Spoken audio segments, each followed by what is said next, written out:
نستعينه ونستغفره ونؤمن به ونتوكل عليه ونعوذ بالله من شرور أنفسنا ومن سيئات أعمالنا من يهده الله فلا مضل له ومن يضلله فلا هادي له ونشهد أن لا إله إلا الله وحده لا شريك له ونشهد أن سيدنا ونبينا ومولانا محمدا عبده ورسوله أما بعد فأعوذ بالله السميع العليم من الشيطان الرجيم بسم الله الرحمن الرحيم والضحى واللیل اذا سجا، قسم ہے دھوپ چڑھتے وقت کی اور قسم ہے رات کی جب چھا جائے۔ ما ودعک ربک وما قلی، نہیں رخصت کر دیا آپ کو آپ کے رب نے اور نہ ہی وہ ناراض ہوا۔ وَلَلْآخِرَةُ خَيْرٌ لَكَ مِنَ الْأُولَىٰ، اور آخرت آپ کے لیے بہتر ہے دنیا سے۔ وَلَسَوْفَ يُعْطِيكَ رَبُّكَ فَتَرْضَىٰ، اور آگے رب دے گا آپ کو تو پھر آپ راضی ہو جائیں گے۔ أَلَمْ يَجِدْكَ يَتِيمًا فَآوَىٰ، بھلا نہیں پایا آپ کو یتیم تو پھر جگہ دی۔ وَوَجَدَكَ ضَالًّا فَهَدَىٰ، اور پایا آپ کو بھٹکتا تو پھر راہ سجائی۔ وَوَجَدَكَ عَائِلًا فَأَغْنَىٰ، پھر پایا آپ کو مفلس تو غنی کر دیا۔ فَأَمَّا الْيَتِيمَ فَلَا تَقْهَرْ، سو جو یتیم ہو تو اس کو مت دبائیے۔ وَأَمَّا السَّائِلَ فَلَا تَنْهَرْ، اور جو مانگتا ہو اس کو مت جھڑکیے۔ وَأَمَّا بِنِعْمَةِ رَبِّكَ فَحَدِّثْ، اور جو احسان ہے آپ کے رب کا اس کو بیان فرمائیے۔ صدق اللہ العظیم۔ بزرگان محترم، برادران عزیز اور حاضرین طلباء، ہم پہنچے تھے کہ سوکے اکاز میں حضور پر نور صلی اللہ علیہ وسلم کی دعوت اسلام کے آغاز تک، شروع تک، آج کی اس محفل میں بتایا جائے گا کہ نبوت کو ملے 4 سال ہوئے۔ شوال کا مہینہ تھا تو عرب میں ماہ شوال سے ہی ذوالحجہ کا آخر تک بڑی پہل چہل کے ساتھ اور گرم جوشی کے ساتھ بڑے رونق والے دن ہوتے ہیں۔ قافلوں کے چلنے اور ٹھہرنے کے لیے ہر طرف عید کا ایک ماحول ہوتا ہے۔ یہ جاہلیت کے زمانے میں اور آپ کی بعثت سے پہلے بھی اسی طرح کی رونق ہوا کرتی تھی۔ انہی دنوں میں عرب کے مشہور میلے اور بازار بھی لگتے تھے۔ سب سے بڑا بازار عکاظ مکہ طائف کے درمیان ایک نہلا جگہ ہے، وہاں پہ لگتا تھا۔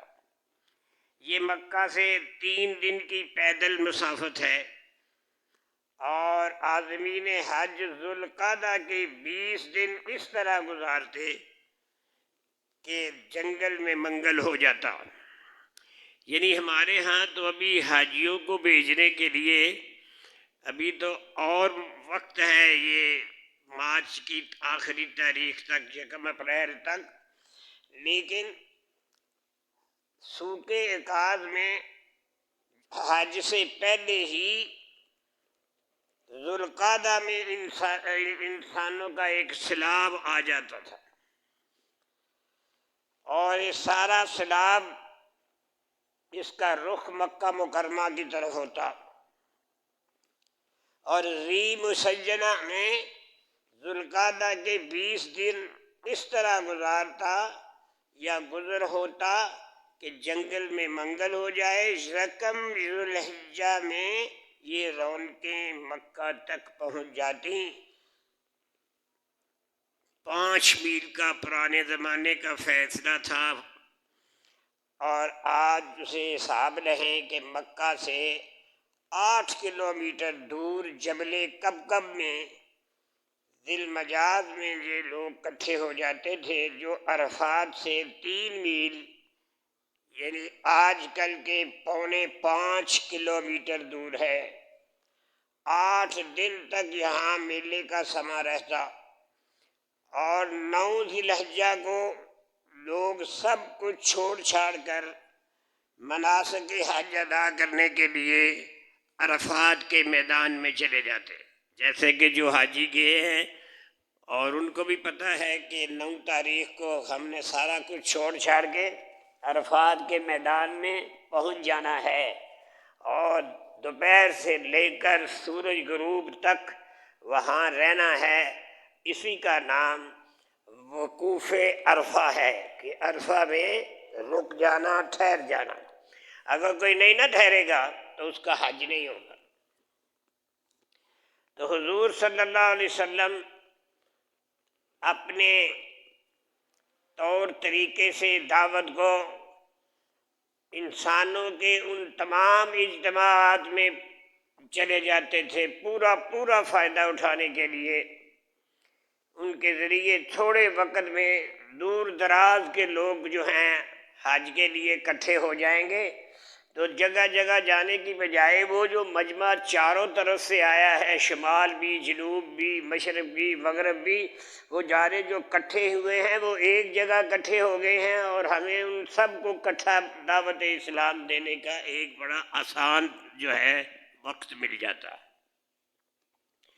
چنانچہ آپ نے فیصلہ کر لیا کہ شوال 4 نوی میں 3 دن کا سفر کر کے مکہ مکرمہ سے سوق عکاظ میں حضور پر نور صلی اللہ علیہ وسلم تشریف لے گئے، اور مختلف قبیلوں کے سامنے دین اسلام کی دعوت دی۔ آپ نے ذو المجاز کے بازار میں آئے، اور یہاں بھی اسی کوشش میں دن رات مصروف رہے۔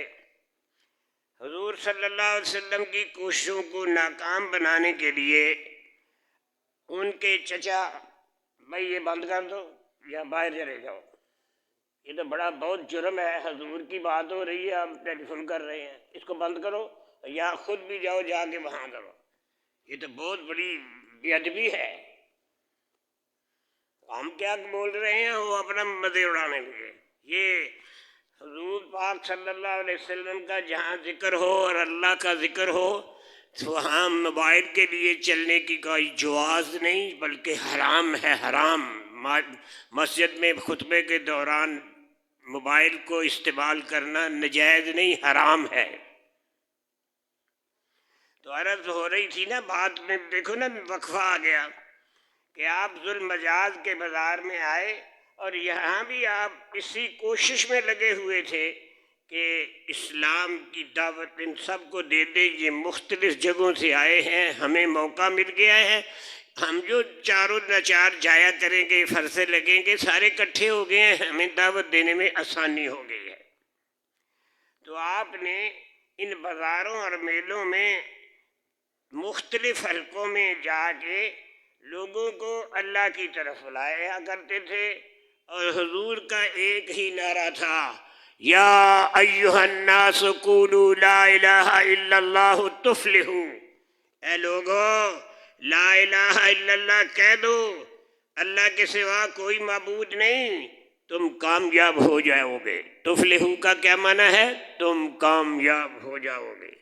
یا ایھا الناس، اے لوگو، قولو کہہ دو، لا الہ الا اللہ، اللہ کے سوا کوئی عبادت کے لائق نہیں، تفلحوا، تو تم کامیاب ہو جاؤ گے۔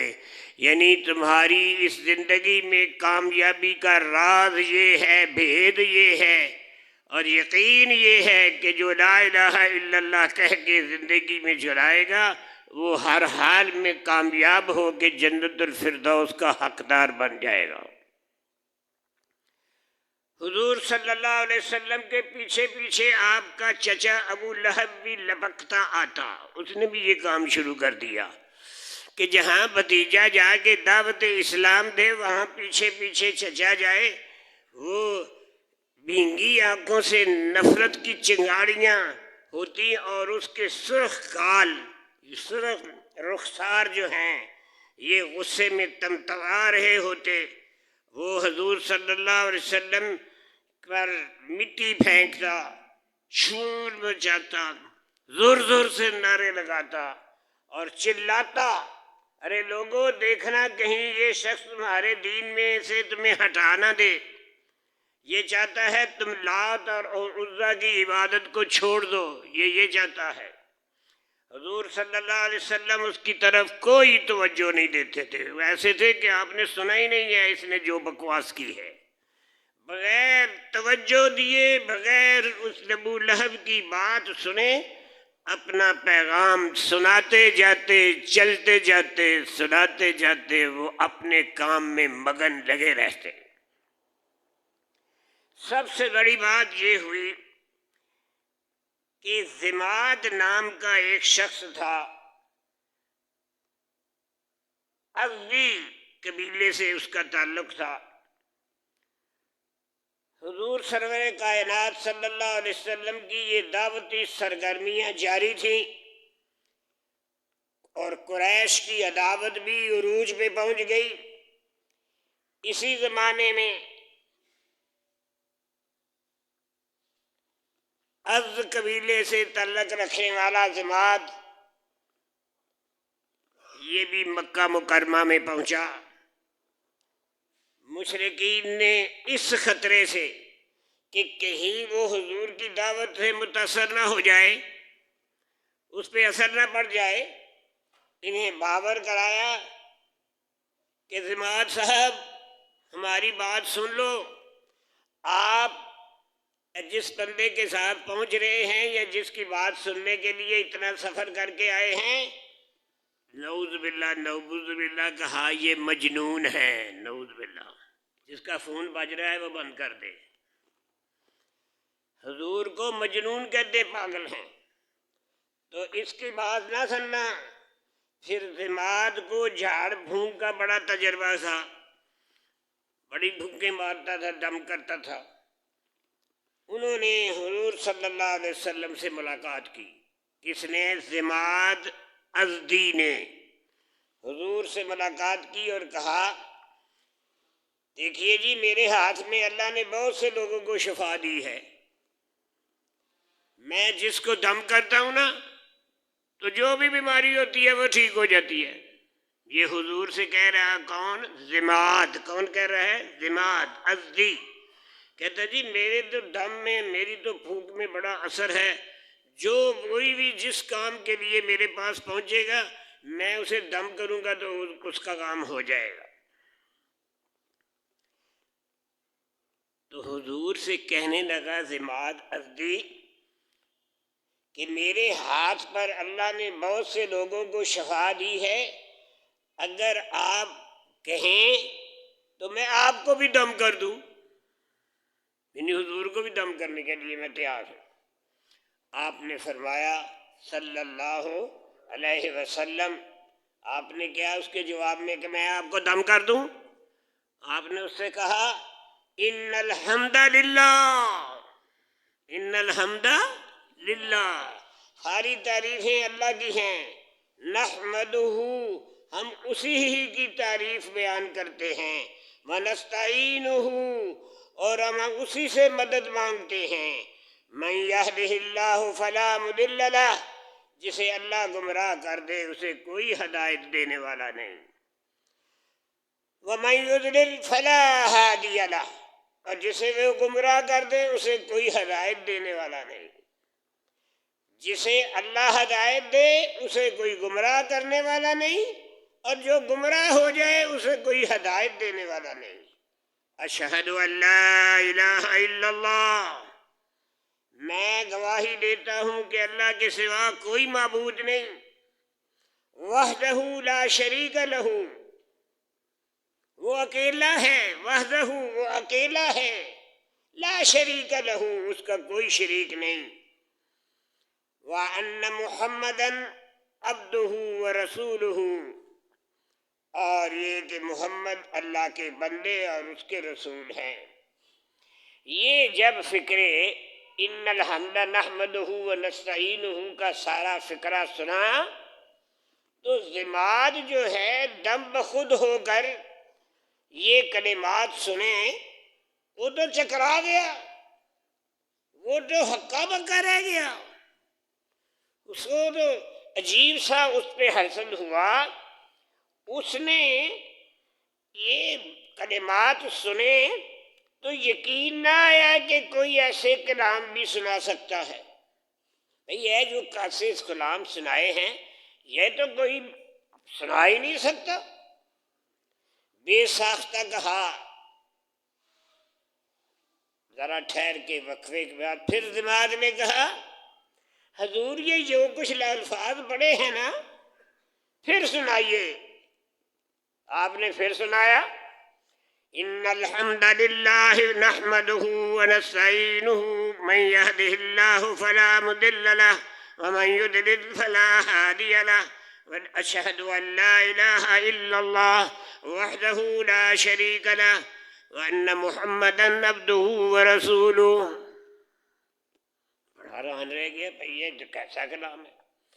تاریخ کہتی ہے کہ یہ اتنا دم بخود ہو گیا ضماد کہ یہ کلمات سن کے اسے یقین نہیں آتا تھا کہ ایسا کوئی کلام سنا سکتا ہے۔ کہتا ہے پھر سنائیے۔ یہی کلمات آپ نے دوبارہ سنائے، سننے کے بعد کہتا ہے پھر سنائیے۔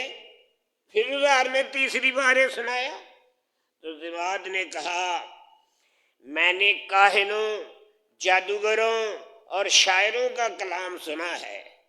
ضماد کیا کہتا ہے؟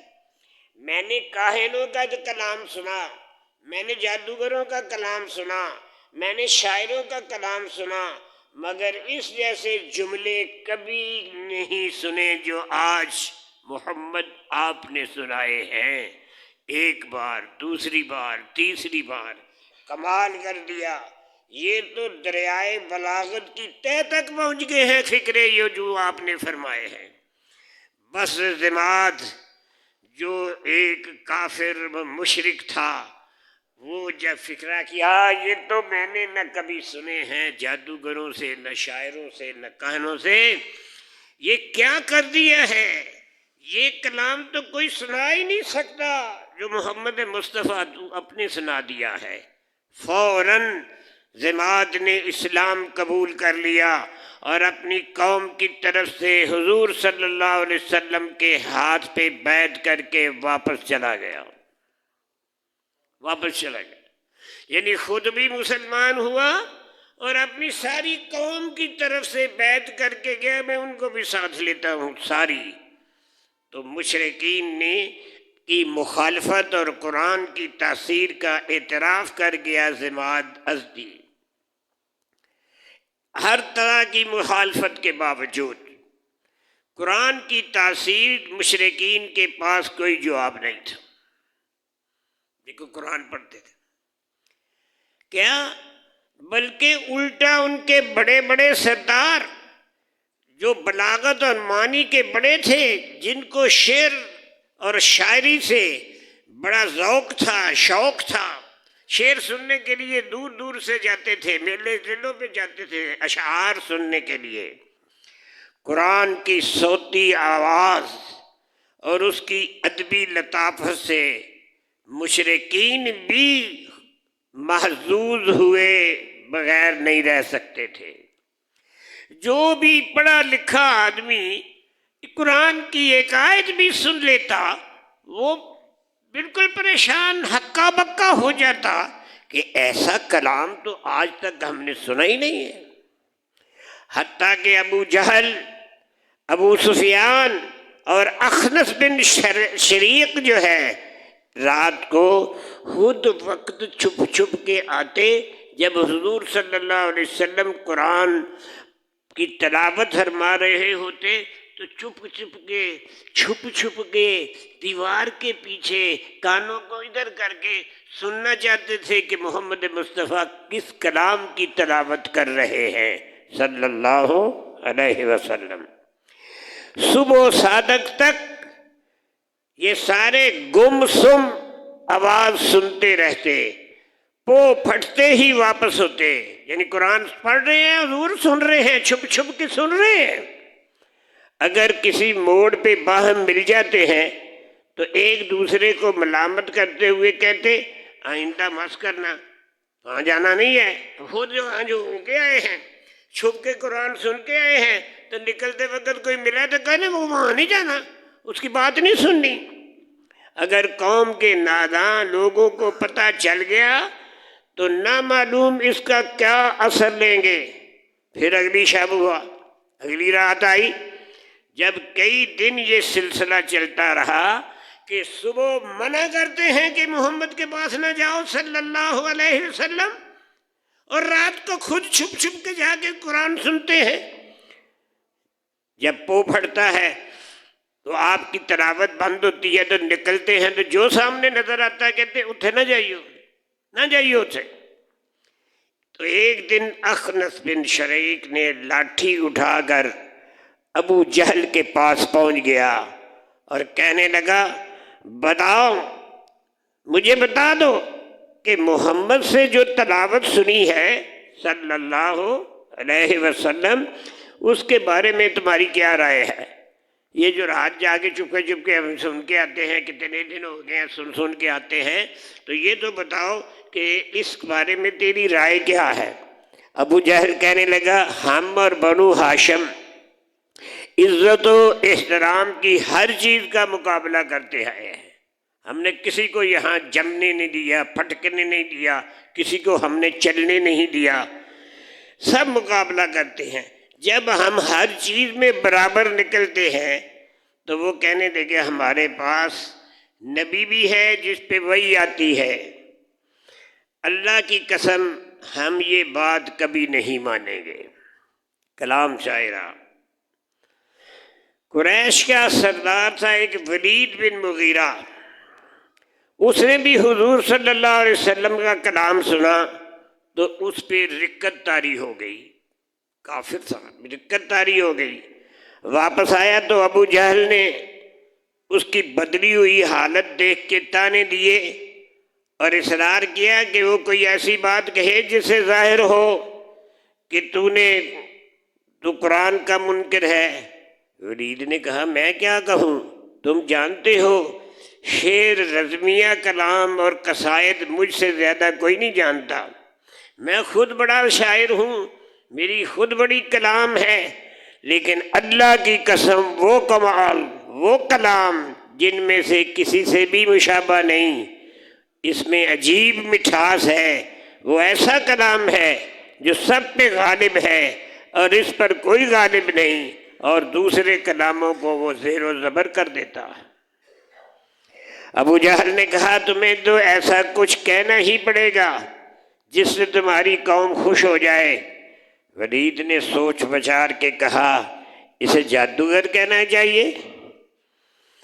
اور نضر بن حارث نے جسے لوگ شیطان کہہ کے یاد کرتے تھے، اس حربے کو بھی فضول قرار دیا، اور قرآن کی تاثیر عرب کے روایتی دین کے لیے سب سے بڑا خطرہ سمجھتا تھا۔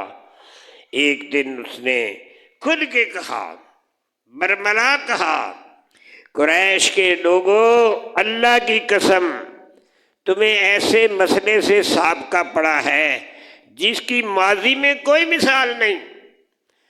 تم جانتے ہو کہ محمد صلی اللہ علیہ وسلم تمہارے خاندان کا ایک لڑکا تھا جو پلا بڑھا، وہ تمہارا سب سے محبوب فرد اور سب سے زیادہ امانت دار، دیانت دار اس نے بنایا، سب سے زیادہ ادھیر عمر ہو گیا، یہ نیا پیغام لایا تو تم کہتے ہو کہ جادوگر ہے۔ اللہ کی قسم وہ جادوگر نہیں، کیونکہ ہم جادوگروں اور ان کی جھاڑ پھونک کو خوب جانتے ہیں۔ کبھی تم کہتے ہو کہ وہ کاہن ہے، اللہ کی قسم وہ کاہن نہیں۔ کاہنوں اور ان کی حالت کو بھی ہم خوب دیکھ چکے ہیں۔ پھر تم کہتے ہو کہ وہ مجنوں ہے، اللہ کی قسم وہ مجنوں نہیں ہے۔ ہم جو ہے ہم جنون اور اس کی قسموں کو اور اس کے اثرات کو اچھی طرح جانتے ہیں۔ قریش کے لوگوں، اپنا انجام اچھی طرح دیکھ لو، واقعی تم پہ بہت بڑی آفت آ پڑی ہے۔ یہ عتبہ بن ربیعہ، تو اس نے گفتگو کی، اور ایک دن بڑے قریش کے بڑے قائد اور بہت بڑے سردار بڑے ہی اکٹھے بیٹھے تھے۔ بڑا زیرک سردار عتبہ بن ربیعہ اس کو سمجھا بجھا کر رسول اللہ صلی اللہ علیہ وسلم کے پاس بھیجا۔ اس نے آتے ہی حضور صلی اللہ علیہ وسلم سے پوچھا کہ آپ بہتر ہیں یا آپ کے آباء و اجداد؟ ٹیسٹ کرنے لگا، ٹیسٹ، دیکھو تو صحیح۔ رسول اللہ صلی اللہ علیہ وسلم کو خاموش دیکھ کے وہ کہنے لگا، اگر وہ بہتر ہیں تو سوچو وہ انہی معبودوں کو پوجتے ہیں جنہیں تم غلط کہتے ہو۔ اگر وہ ٹھیک ہے تو پھر تم بھی تو انہی معبودوں کو پوجتے تھے جنہیں تم آج غلط کہتے تھے۔ وہی تمہارے آباء و اجداد پہلے بت پوجتے تھے، تو آج ان پوجنے والوں کو تم غلط کہتے ہو۔ اگر تم بہتر ہو تو ٹھیک ہے، اپنا موقف سناؤ، ہم سنیں گے۔ ہمارے نزدیک تو تم سے زیادہ نقصان دہ آدمی ہماری قوم میں کوئی پیدا ہی نہیں ہوا، جس نے ہماری اجتماعیت کو منتشر کر دیا۔ ہم اتنے اکٹھے ہیں، ہمیں تتر بتر کر کے کتنی ٹولیاں کتنی پارٹیاں بنا دی ہیں، عربوں میں ہمیں بدنام کر دیا ہے، اور اس میں ہم مشہور ہو گئے ہیں کہ قریش میں ایک جادوگر ہے، قریش میں ایک کاہن ہے۔ تو بس اتنی ہی کسر رہ گئی ہے کہ ہم تلواریں لے کر ایک دوسرے پہ پل پڑے اور ہم فنا ہو جائیں۔ یہ ہمیں اپنی ایک قوم کو، اپنے ایک خاندان کو تو محمد لڑا کے آپس میں لڑائی برپا کر دیں گے۔ بھائی اگر تمہیں کوئی عورت چاہیے، حضور سے مخاطب ہو کے کہتا ہے، اگر آپ کو کوئی عورت چاہیے تو ہم 10 عورتوں سے تمہارا نکاح کرا دیتے ہیں۔ اگر دولت چاہیے تو ہم تمہارے لیے اتنا مال جمع کر دیں گے کہ سارے قریش سے زیادہ تم مالدار ہو جائے گا۔ حضور صلی اللہ علیہ وسلم خاموشی سے یہ سب کچھ سنتے رہے، اور جب وہ چپ ہو گیا تو فرمایا، تم نے جو کہنا تھا کہہ چکے ہو؟ اس نے کہا، ہاں میں نے جو کہنا تھا کہہ دیا ہے۔ تو آپ نے کہ بھئی جس لڑکی سے شادی کرنا چاہتے ہو ہم 10 دے دیں گے، پیسے لینے ہیں تو سارے قریش سے ہم پیسے اکٹھے کر دیں گے، ہم سب کچھ مال دولت عورت سب کچھ دینے کے لیے تیار ہیں، لیکن ہمیں لات اور عزا کو پوجنے کے لیے ہم تمہارے ساتھ نہیں ہیں۔ جب اس نے کہا ہاں، تو حضور صلی اللہ علیہ وسلم نے ان آیات کی تلاوت کی، حامیم تنزیل من الرحمن الرحیم، کتاب فصلت آیاتہ قرآنا عربیا لقوم یعلمون بشیرا ونذیرا فأعرض اکثرهم هم لا يسمعون۔ انہوں نے حضور صلی اللہ علیہ وسلم نے ان آیات کی تلاوت کر کے جانتے تو تھے اس میں کیا کہا ہے، یہ میں آپ کو ترجمے میں بتا دیتا ہوں، ان کے لیے ترجمہ کرنے کی تو ضرورت نہیں تھی۔ یہ کلام رحمان و رحیم کی طرف سے نازل کیا جاتا ہے، یہ ایک کتاب ہے جس کی آیتیں صاف صاف بیان کی جاتی ہیں۔ ایسا قرآن ہے جو عربی میں ہے، ایسے لوگوں کے لیے ہے جو دانش مند ہیں، بشارت دینے والا ہے یہ قرآن، ڈرانے والا ہے یہ قرآن، پھر بھی اکثر لوگوں نے روح گردانی کی اور پھر بھی سنتے نہیں ہیں۔ نبی اکرم صلی اللہ علیہ وسلم تلاوت کرتے جا رہے تھے اور عتبہ ہاتھوں پر سہارا لگائے زمین پہ بیٹھے سنتا جا رہا تھا۔ آخر رسول اللہ صلی اللہ علیہ وسلم اس آیت پہ پہنچے، فَإِنْ أَعْرَضُوا فَقُلْ أَنذَرْتُكُمْ صَاعِقَةٌ مِثْلَ صَاعِقَةِ عَادٍ وَثَمُودَ۔ اس آیت پہ آگے اگر یہ لوگ منہ موڑیں تو کہہ دو میں نے تمہیں ایسی کڑک سے خبردار کیا ہے جیسی کڑک عاد اور سمود پہ اللہ تعالیٰ نے نازل کی تھی۔ جب عتبہ نے یہ آیت سنی تو آیت سن کے یکدم کھڑا ہو گیا، رسول اللہ صلی اللہ علیہ وسلم کے منہ پہ جا کے ہاتھ رکھ دیا، رشتہ داری کا واسطہ دے کے کہتے ہیں بس بس بس آگے کوئی تلاوت نہ کرو، بس تم میری منہ پہ آگے آگے۔ کلام پاک کا اس پہ اتنا اثر ہوا کہ وہ گھر میں اپنے آپ کو اس نے کیا کہ قید کر لیا، میں باہر ہی نہیں نکلوں گا۔ آخر دوسرے مشرکین آ کے خیریت پوچھی، اس نے سارا واقعہ سنایا، رسول اللہ صلی اللہ علیہ وسلم کے منہ پر ہاتھ رکھنے کی وجہ بتاتے ہوئے کہا تم جانتے ہو محمد جو بھی کہتے ہیں وہ سچ ہی ہوتا ہے، سچ ہی ثابت ہوتا ہے، جو محمد کی زبان سے لفظ نکلتا ہے وہ حق ہی ہوتا ہے صلی اللہ علیہ وسلم۔ مجھے تو اس وقت عاد اور سمود جیسی کڑک کے سوا کوئی سمجھ نہیں آیا، جو کچھ پہلی آیت کے یہ اس کا نہیں پتا، یہ عاد اور سمود کی کڑک جو اس نے بتائی ہے اس کے سوا مجھے کچھ سمجھ نہیں آیا۔ مجھے ایسے لگا کہ کہیں تم پہ واقعی عذاب نہ نازل ہو جائے، یہ اس کا تھی، اس لیے میں نے اپنے آپ کو بند کر کے نا اپنے آپ کو محفوظ کر لیا۔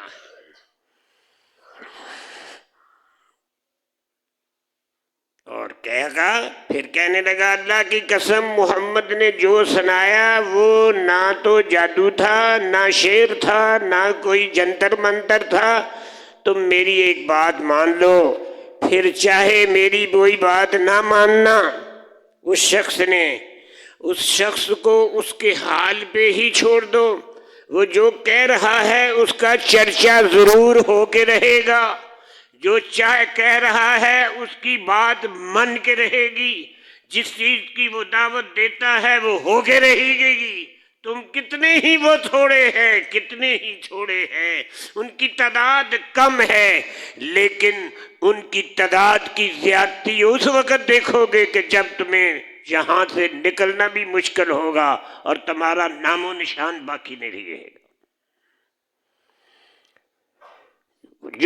جو کچھ کہہ رہا ہے اس کا چرچا ضرور ہوگا، جو محمد کہہ رہے ہیں صلی اللہ علیہ وسلم اس کا چرچا ضرور ہوگا۔ اگر عربوں نے اس پر قابو پا لیا تو تمہیں کچھ کرنے کی ضرورت نہیں ہوگی، اور اگر وہ عربوں پہ غالب آ گیا تو اس کی فتح تمہاری فتح شمار ہوگی، اس لیے اس کی عزت کرو تاکہ تمہاری بھی عزت ہو جائے۔ اتنی بات واضح کر دی ہے، ایسے ہو کہ تو پھر تمہاری عزت میں بھی اضافہ ہو جائے۔ عمائد قریش جتنے لیڈر تھے نا، جو لیڈر کانفرنس تھی، سارے جو یہ کہتے اٹھ کھڑے ہوئے محمد کی زبان کا جادو تم پہ بھی چل گیا، محمد کی زبان کا جادو تجھ پہ بھی چل گیا۔ تو یہ تھا اس کا حساب۔ یہ ساری بات میں نے عتبہ بن ربیعہ کی آپ کے سامنے پیش کی ہے کہ آپ صلی اللہ علیہ وسلم نے جب دعوت کو آگے پورے کیا تو ان کو کیا کچھ کرنے میں کتنے مقابلے کیے، کتنی باتیں سنی، کتنے الزام لگے، کتنے مسخروں نے مسخرہ کیا، مذاق کیا، تانے دیے، نعرے لگائے، مٹی پھینکی، روڑے پھینکے، سب کچھ کرتے رہے، لیکن کسی ایک کو بھی اپنی زبان اقدس سے جواب نہیں دیا۔ ان تمام چیزوں کا جواب اللہ نے اپنے ذمے رکھا، اور ہر بار آپ نے اللہ کے نبی نے اللہ کی اپنے نبی کی ہر بات کی تائید کی اور ہر الزام کی برات کا اظہار کیا۔ یہ تھی آج کی سیرت کی بات۔ انشاءاللہ اگلے جمعے طفیل بن ودوسی کا قبول اسلام کا ذکر ہوگا۔ اب ایک پہرا جو ہے یہ قصے کے مطابق معراج شریف کے بارے میں دے کے اپنے وقت پہ اس کو اختتام کریں گے۔ اللہ آپ کو بھی وقت پہ آنے کی توفیق عطا فرمائے۔ آپ کی اپنی مرضی ہے، یہ جو وقت ہے یہ ذخیرہ آخرت ہے۔ کیا کہتے ہیں ذخیرہ آخرت؟ یہ جس مجلس میں بیٹھے ہو سن رہے ہو نا، وہاں پھر جا کے حشر میں کہو گے اے کاش میں مسجد سے نکلتا ہی نہ، اے کاش میں اذان سے پہلے آ جاتا، اے کاش کہ میرا وقت گزر گزرتا۔ جو اس وقت کی جو طاقت اور قوت ہوگی یہ وہاں آئے گی تو پھر ہاتھی ملے جائیں گے، ہائے انج نہیں انجی ہو جاندے۔ لا لو پیسے کٹھے کر لو، وٹ لو، مہنگائی بھی کر لو۔ رمضان آ رہا ہے، ساری دنیا میں مسلمانوں نے قیمتوں میں کمی کی ہے، ہم ایسے ہیں رمضان آئے ہم نے دگنی قیمتیں کر دی ہیں۔ اس کا بھی جواب آئے گا، اے کاش کہ ہم ایسا نہ کرتے۔ لیکن پچھلی بھی جمعے کی قرات میں امام نے یہی کہا کہ اذا نودی للصلاۃ من یوم الجمعۃ فاسعوا الی ذکر اللہ وذروا البیع، جب جمعے کے دن اذان ہوئے تو دوڑ جاؤ، نکل جاؤ، اللہ کے گھر جا کے نماز ادا کرو۔ کتنے آئے ہیں؟ سب حرام کر رہے ہیں۔ میں دعوے سے کہتا ہوں جو ابھی بیٹھے ہیں یہ موقع پہ آئیں گے، انہوں نے حلال اور حرام کی کمائی کو چھوڑ دیا ہے۔ پتہ لگ جائے گا میدان حشر میں، پتہ لگ جائے گا۔ یہ کہا گیا ان پختہ آنا چل لگے تو ٹوری جائے گا۔ ان جو میں خطبہ شروع ہوا چل میں ٹوری جاؤں گا، چل جماعت ہوئی تو میں پہلی رکعت ٹور جاؤں گا، اور پہلی کہ یہ دوسری جی ٹور جاؤں گا، میں اتحیات مل جاؤں گا تو پھر ٹھیک ہو جائے۔ یہ گلاں ساریاں اتھے ہی رہ جانی ہیں۔ آؤ اب میں آپ کو آج کے خطبے میں جو حضور نے امامت فرمائی ہے اس کو بیان کر کے ختم کر دوں گا۔ جبریل کہتے ہیں حضور سرور کائنات صلی اللہ علیہ وسلم کو، آؤ میرے ساتھ چلیں۔ آپ فرماتے ہیں میں جبریل کے ساتھ نکلا، وہ مجھے مسجد اقصی میں لے لے، براق کو باہر ایک جگہ پہ اسے باندھ دیا، اور وہاں سارے انبیاء 1,24,000 کے قریب صفے میں بنا کے کھڑے تھے۔ میرے ذہن میں آیا کہ اتنے ہیں، شاید ابراہیم علیہ السلام کو امامت کی جائے کہ ابراہیم امامت کریں گے۔ پھر ذہن میں آیا شاید موسیٰ علیہ السلام کریں گے، لیکن جبریل نے میرا ہاتھ پکڑا اور سارے ائمہ کے صفیں بچھی ہیں اور مجھے آگے کر کے کہا کہ آپ نے 2 رکعت نماز پڑھانی ہے۔ اس وقت تک 2 رکعت ہی نماز تھی۔ تو آپ فرماتے ہیں میں نے ان سب انبیاء کرام کی امامت کی، اور مجھے امامت کا انتخاب جبریل علیہ السلام نے اللہ کے حکم کے تحت بتایا کہ آج ساری آئے ہوئے انبیاء جو ہیں ان کو سب کو آپ کے استقبال کے لیے یہاں لا کے کھڑا کر دیا ہے۔ صفیں بند گئی ہیں، صفیں سیدھی ہو گئی ہیں، کہنے کی ضرورت ہی نہیں ہے آگے ہو پیچھے ہو، کندھے سے کندھا ملاؤ۔ سارے کام سیٹ کر کے کندھے سے کندھا ملا کے سلاخ کو ختم کر کے صفیں سیدھی کر کے سب کچھ مکمل کر کے حضور کو مصلی امامت پہ آگے جبریل نے کھڑا کر دیا۔ ذالک فضل اللہ یؤتیہ من یشاء، یہ وہ اعزاز تھا جو سرکار دو عالم علیہ السلام کو معراج کی رات جو ہے یہ دیا گیا۔ آپ نے کہا میں نے انبیاء علیہ السلام کو دیکھا جو میرے لیے جمع کیے گئے تھے، اور مجھے حضرت ابراہیم علیہ السلام بھی نظر آئے، اور میں ان صفوں میں موسیٰ علیہ السلام کو بھی دیکھا، اور میں نے اس صفوں میں عیسیٰ علیہ السلام کو بھی دیکھا۔ میں نے جو دیکھا میں حیران ہو رہا تھا۔ میرا خیال تھا کہ اس کام کے لیے امام تو کوئی ضرور ہوگا، ہو سکتا ہے کہ یہ امامت جو ہے یہ ابراہیم علیہ السلام کو مل جائے، یہ امامت موسیٰ علیہ السلام کو مل جائے، یہ امامت عیسیٰ علیہ السلام کو مل جائے۔ میرا خیال یہ تھا کہ کوئی تو امام ضرور ہوگا، لیکن جب جبریل نے میرا ہاتھ پکڑا اور پکڑ کے مجھے مصلی پہ کھڑا کر دیا تو پھر کیا تھا، پھر سارے انبیاء کرام جو تھے انہوں نے میری امامت کے اندر میرے پیچھے انہوں نے نماز پڑھی، اور دوگانہ نماز کا میں نے امامت کا حق ادا کیا۔ اس کا نہیں اندازہ لگا لیں، یہ آپ کو جو اعزاز ملا ہے یہ کسی اور نبی کو اعزاز نہیں ملا۔ یہ ٹوٹا سنا دیا ہے، پھر اگلا ٹوٹا تو نہیں، معراج کی ساری باتیں تو نہیں میں ایک جمعے میں سنا سکتا، ایک ایک ٹکڑا سناتا ہوں، پچھلے ٹکڑے بھول جاؤ، آج کا ٹکڑا یاد رکھ لو۔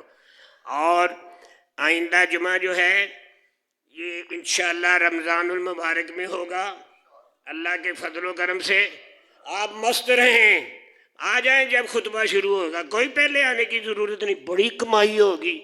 رمضان آ رہے ہیں، روزے نے چیزیں لینی، وہ پہلے پیسے وٹ لئیے پھر ویکھی جان گے، پیسے وٹی جاؤ، ایمان نو لٹائی جاؤ، تے لوکاں نو سخت کر کے رعایت کرن دی بجائے انہاں دا خون نچوڑی جاؤ، اے نچڑے گا جا کے میدان حشر تہاڈے آپ ہی۔